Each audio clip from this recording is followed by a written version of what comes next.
होते थे। और बाबा साहब ने लोकतंत्र की कुछ इस तरह व्याख्या की थी: a form and a method of government whereby revolutionary changes in the economic and social life of people are brought about without bloodshed।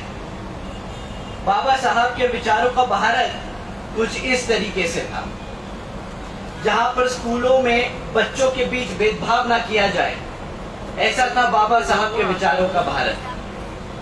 जहां पर महिलाओं पर अत्याचार ना हो, ऐसा था बाबा साहब के विचारों का भारत।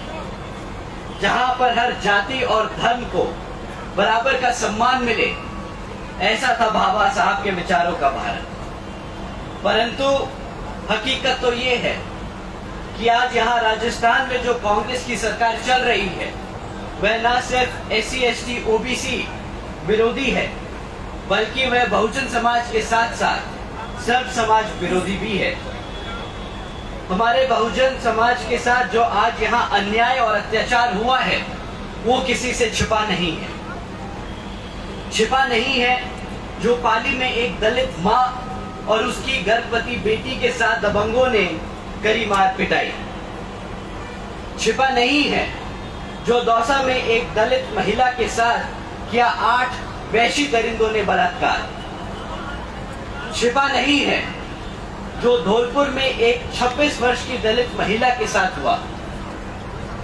वो मासूम बच्चा जिसको अपने पिता के साथ अब अपनी आंखों के सामने अपनी मां का गैंगरेप होते हुए देखना पड़ा। क्या बीती होगी उस पति पर जब राजस्थान की इस कांग्रेस सरकार ने इस घटना को एक मारपीट का केस बना दिया। क्या बीती होगी उस बच्चे पर जब उसने अपने पिता को इतना लाचार पाया और अपनी मां को इतना बेबस।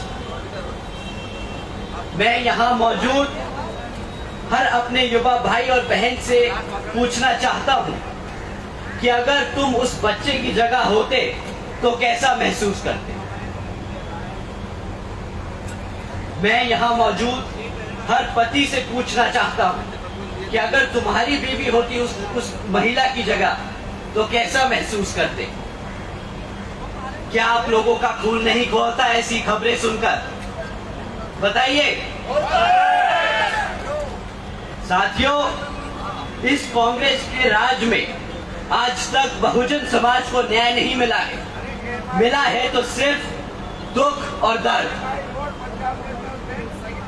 अरे जो सरकार हमारी हमारी बहन बेटियों को सुरक्षा ना दे पाए, अरे जो सरकार हमारी बहन बेटियों की इज्जत ना कर पाए, उस मुख्यमंत्री को गद्दी पे बैठने का कोई हक नहीं।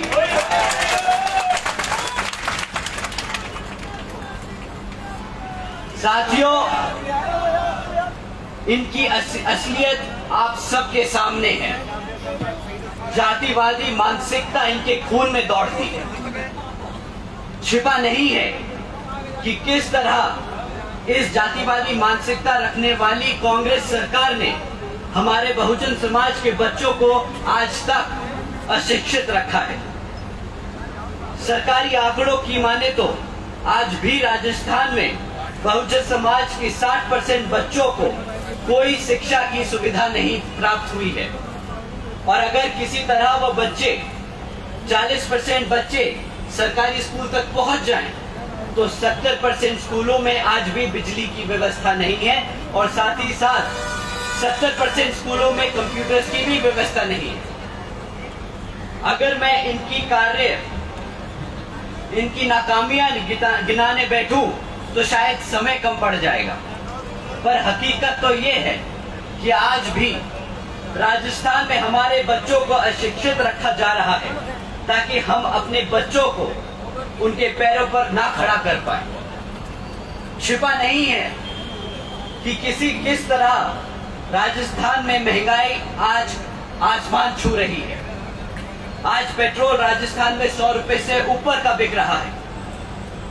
इस कांग्रेस की सरकार ने 2018 के अपने मैनिफेस्टो में कहा था कि वह महंगाई कम करने के लिए सख्त कदम उठाएंगे।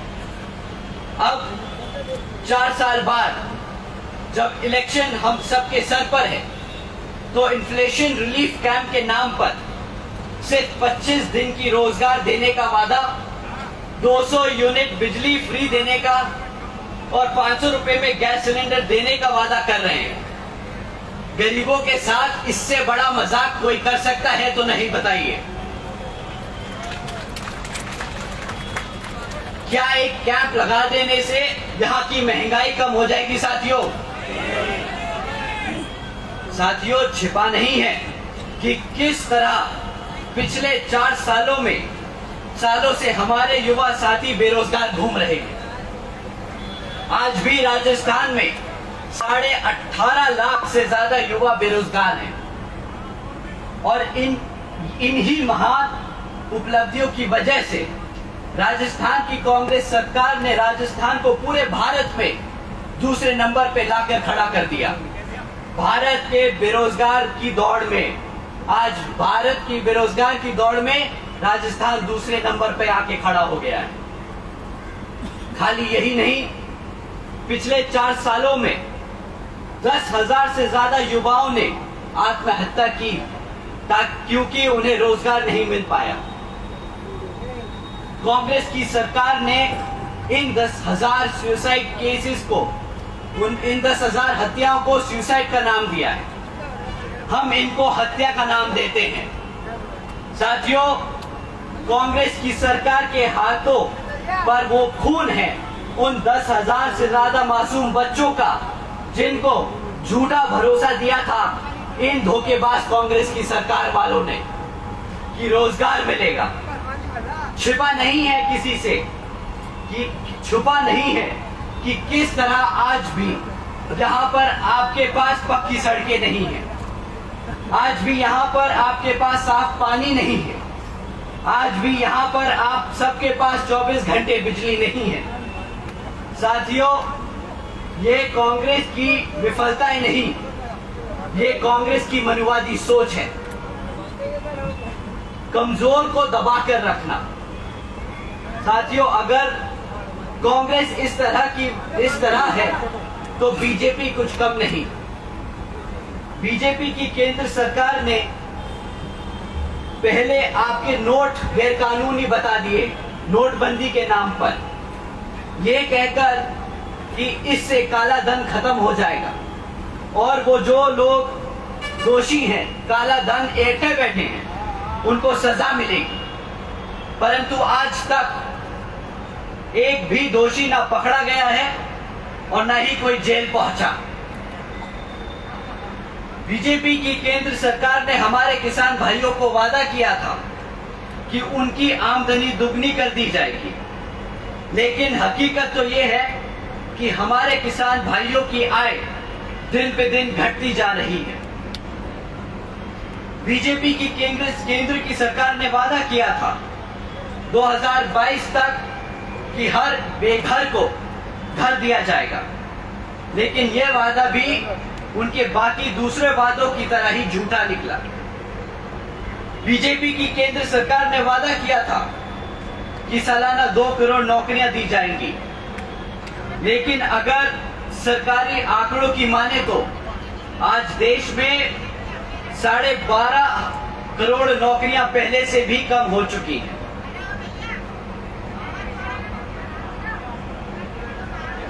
हमारी महिलाएं बहुत देर से गर्मी में बैठी हैं, तो साथियों जो फैन के सामने खड़े हैं जरा साइड हट जाए।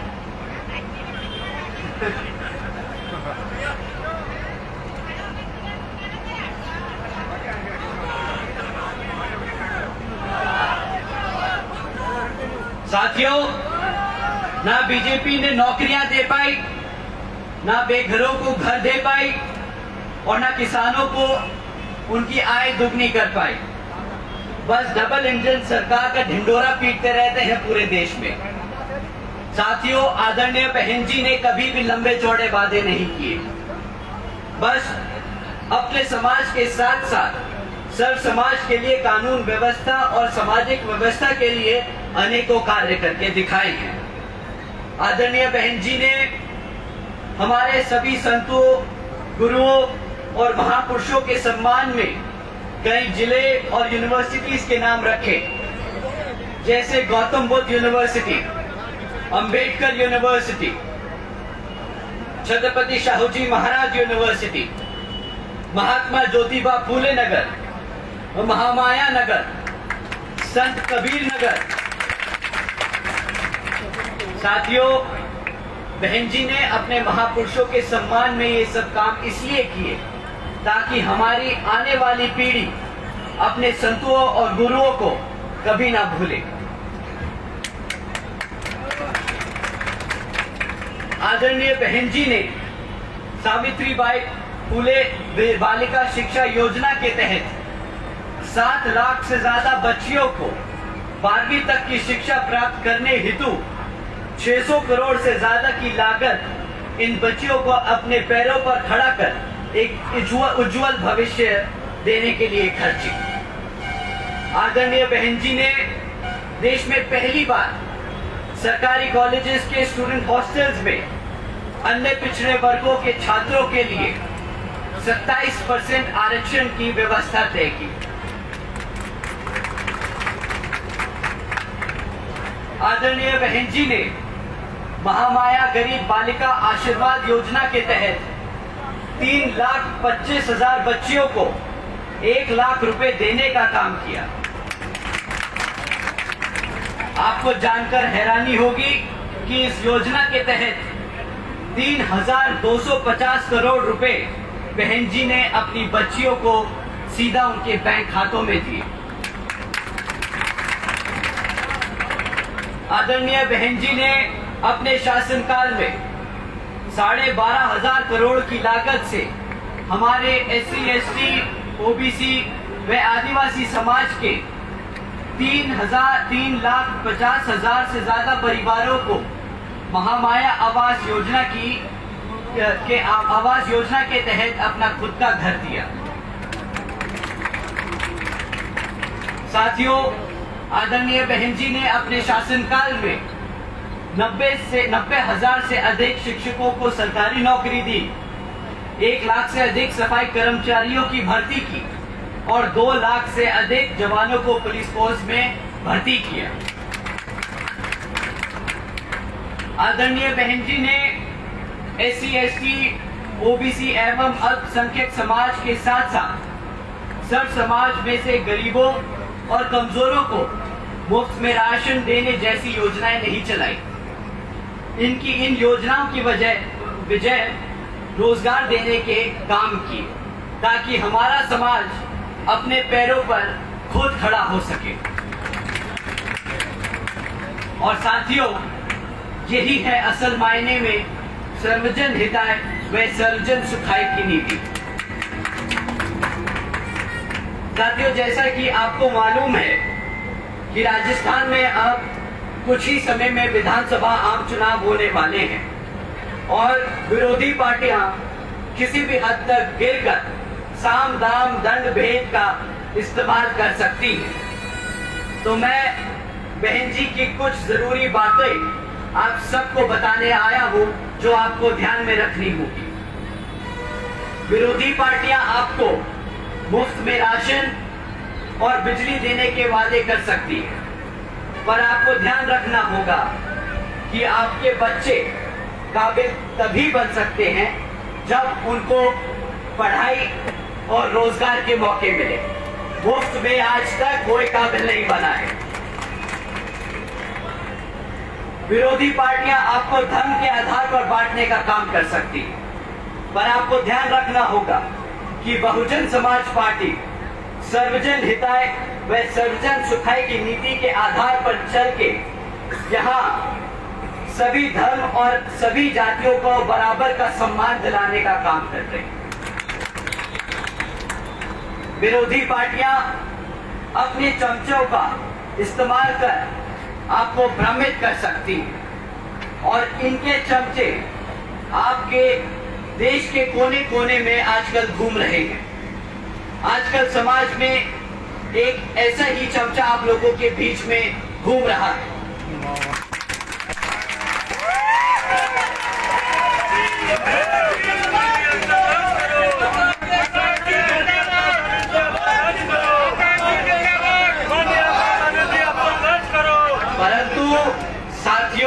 हकीकत उसकी ये है, वो जो हमारे 1000 युवाओं के ऊपर मुकदमा लगवा के उन्हें फंसा दे, कभी कांग्रेस की गोद में जाके बैठ जाए तो कभी आरएलडी और आरजेडी की गोद में जाके बैठने वाला, वो जो सपा से अपने दलितों के वोटों का 2 सीटों पे समझौता कर फिर आंसू टपकाने वाला,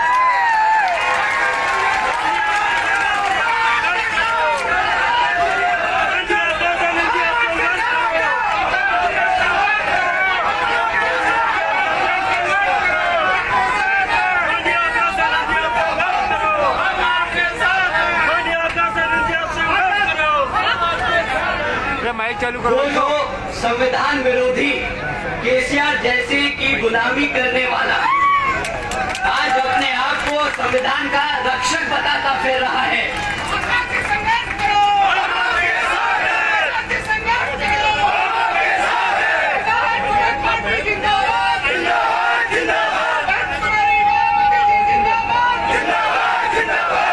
तो साथियों, ऐसे नाटकबाज और धोखेबाज से आप सबको संभल के रहना होगा।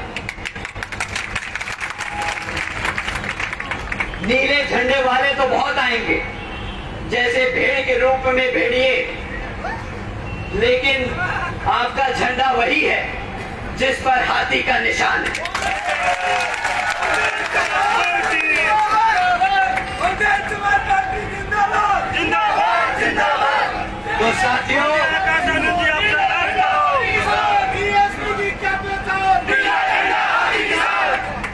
तो साथियों, हमें बाबा साहब के दिखाए रास्तों पर चलकर, मान्यवर साहब के बताए तरीकों का इस्तेमाल कर अपनी बहन जी के बेबाक अंदाज को अपने दिल और दिमाग से अपनाना होगा। तो साथियों, समय आ गया है कि हम सब एकजुट होकर समाज के हर एक व्यक्ति को बसपा से जोड़ बता दें कि हम आ रहे हैं हर उस चीज के लिए जो इस संविधान में हमारे लिए, हमारे समाज के लिए हमारे गुरु देकर गए हैं, बाबा साहब डॉक्टर भीमराव अंबेडकर जी। साथियों, आज यहाँ मंच पर मौजूद हमारे प्रभारियों मनोज कुमरिया जी, इमरान खान जी, हेमकरण तोली जी, खुर्शीद अहमद जी, रविंद्र मीना जी और रितेश शर्मा जी के लिए अपील करने आया हूं कि आप सभी इन सबको आने वाले विधानसभा आम चुनाव में विजय बनाकर जयपुर के विधानसभा में भेजकर बसपा का नीला झंडा लहराने का काम करेंगे। अंत में एक बार दोबारा से मैं यहाँ मौजूद हमारे सभी माताओं, बहनों, बड़े बुजुर्ग और हमारे युवा साथियों का तहे दिल से धन्यवाद करता हूँ। साथ ही साथ हमारे सभी पदाधिकारी एवं कार्यकर्ता गणों का धन्यवाद करता हूँ और यहाँ पर इतनी बड़ी संख्या में हमारे सभी समर्थकों का भी धन्यवाद करता हूँ। आज आप सब हमारी संकल्प यात्रा के समापन में शामिल हुए, तो आप सभी का तहे दिल से बहुत बहुत शुक्रिया। जय भीम, जय भारत, जय